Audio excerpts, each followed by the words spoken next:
Welcome to our channel. Today we how to disable overscroll glow on mobile Chrome for refined UI polish, beginner guide step by step clearly. Open your mobile Chrome browser.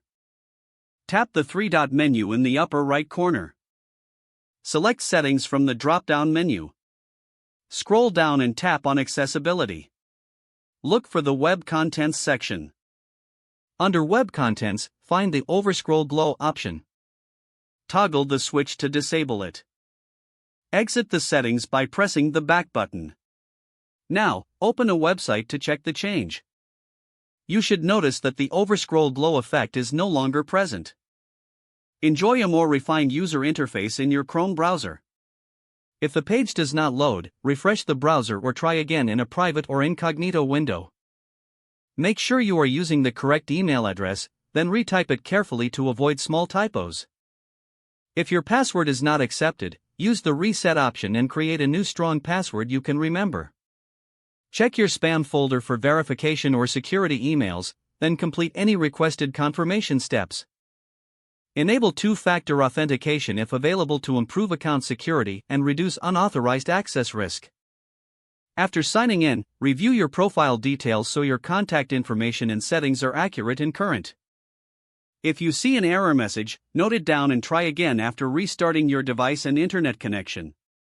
Log out when you finish, especially on shared devices, to keep your account and payment information secure. If the page does not load, refresh the browser or try again in a private or incognito window. Make sure you are using the correct email address, then retype it carefully to avoid small typos.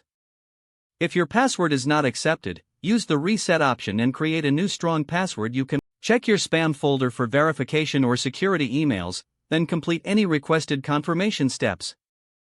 Enable two-factor authentication if available to improve account security and reduce unauthorized access risk. After signing in, review your profile details so your contact information and settings are accurate and current. If you see an error message, note it down and try again after restarting your device and internet connection. Log out when you finish, especially on shared devices, to keep your account and payment information secure. If the page does not load, refresh the browser or try again in a private or incognito window. Make sure you are using the correct email address, then retype it carefully to avoid small typos. Don't forget to like this video and subscribe to our channel for more step-by-step tech guides.